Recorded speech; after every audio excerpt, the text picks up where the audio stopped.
ಉಳಿದ ಮಾಜಿ ಮುಖ್ಯಮಂತ್ರಿಗಳನ್ನ ಕೂಡ ನಾನು ಭೇಟಿಯಾಗ್ತೀನಿ ಅಂತ ಹೇಳಿದ್ದನ್ನು ಕೇಳಿದ್ರಿ ನೀವು. ಇನ್ನು ಉಳಿದ ಆ ಪಟ್ಟಿಯಲ್ಲಿ ಮಾಜಿ ಮುಖ್ಯಮಂತ್ರಿಗಳ ಪಟ್ಟಿಯಲ್ಲಿ ವೀರಪ್ಪ ಮೊಯ್ಲಿ ಇದ್ದಾರೆ, ಸದಾನಂದ ಗೌಡ, ಜಗದೀಶ್ ಶೆಟ್ಟರ್, ಬಸವರಾಜ ಬೊಮ್ಮಾಯಿ. ಮುಂದಿನ ಹಂತದಲ್ಲಿ ಅವರನ್ನು ಕೂಡ ನಾನು ಭೇಟಿಯಾಗ್ತೀನಿ ಅಂತ ಡಿ ಕೆ ಶಿವಕುಮಾರ್ ಹೇಳಿದ್ದನ್ನು ಗಮನಿಸಿದ್ರಿ. ಮೂವರು ರಾಜಕೀಯ ಕ್ಷೇತ್ರದ ದಿಗ್ಗಜರು, Siddaramaiah, B S Yediyurappa, H D Deve Gowda.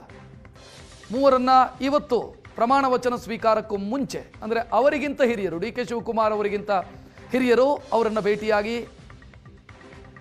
ಮಾತುಕತೆ ನಡೆಸಿದ್ದಾರೆ, ಕಾರ್ಯಕ್ರಮಕ್ಕೆ ಆಹ್ವಾನ ಕೊಟ್ಟಿದ್ದಾರೆ. ದೇವೇಗೌಡರ ಆಶೀರ್ವಾದವನ್ನು ಪಡೆದರು.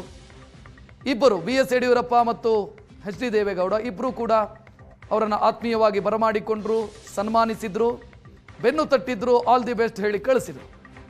ಅದಾದ ನಂತರ ಡಿ ಕೆ ಶಿವಕುಮಾರ್ ಮಾತನಾಡಿದ್ದನ್ನು ಕೂಡ ನೋಡಿದ್ರಿ.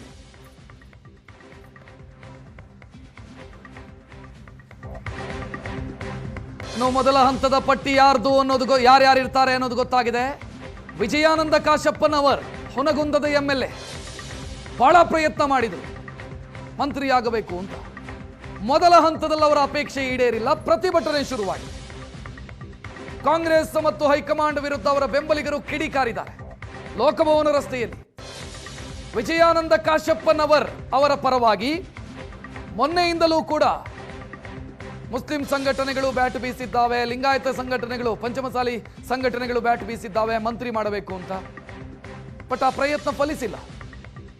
ವಿಜಯಾನಂದ ಕಾಶಪ್ಪನವರ ಇಡೀ ಕುಟುಂಬ ಕಾಂಗ್ರೆಸ್ಗಾಗಿ ಕೆಲಸ ಮಾಡಿದಂಥ ಕುಟುಂಬ, ಅವರಿಗೆ ಮಂತ್ರಿ ಮಾಡಬೇಕು ಅನ್ನೋದು ಅವರ ಬೆಂಬಲಿಗರ ಬೇಡಿಕೆಯಾಗಿತ್ತು.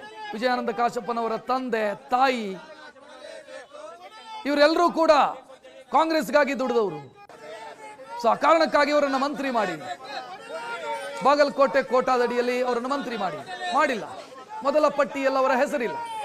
ಇದರ ಬೆನ್ನಿಗೆ ಪ್ರತಿಭಟನೆ ಶುರುವಾಗಿದೆ. ನೋಡ್ತಾ ಇದ್ದೀರಿ, ಲೋಕಭವನದಲ್ಲಿ ನಡೆದಿರುವಂತ ಪ್ರತಿಭಟನೆ.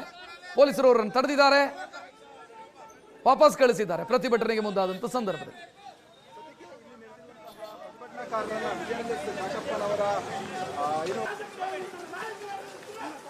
ಕ್ಷೇತ್ರದ ವಿಜಯಾನಂದ ಕಾಶಪ್ಪನವರ ಮಂತ್ರಿ ಸ್ಥಾನವನ್ನ ನೀಡಬೇಕಂತೇಳಿ ನಾವು ಇವಾಗ ಮೌನ ಪ್ರತಿಭಟನೆ ಮಾಡ್ತಾ ಇದ್ದೇವೆ.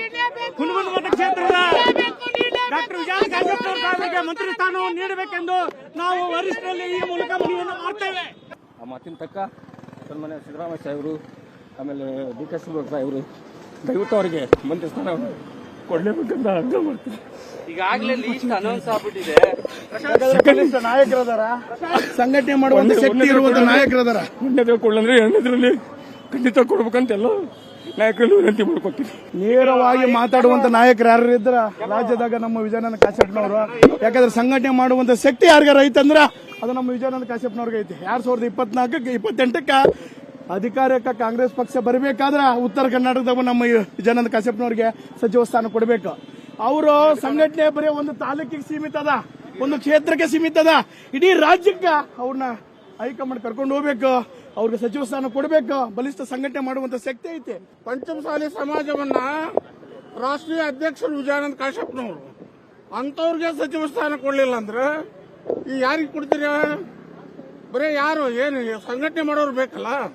ಈ ನಿಮ್ಮ ಪಕ್ಷ ಸಂಘಟನೆ ಮಾಡಬೇಕಾದ್ರೆ 712 ಕಿಲೋಮೀಟರ್ ಪಾದಯಾತ್ರೆ ಮಾಡಿದ್ರು.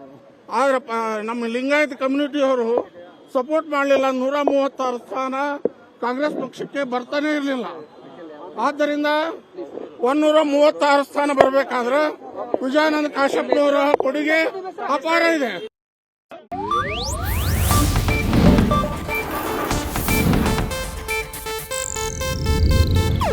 ಇದು ಏಷ್ಯಾನೆಟ್ ನ್ಯೂಸ್ ನೆಟ್ವರ್ಕ್ ಪ್ರಸ್ತುತಿ.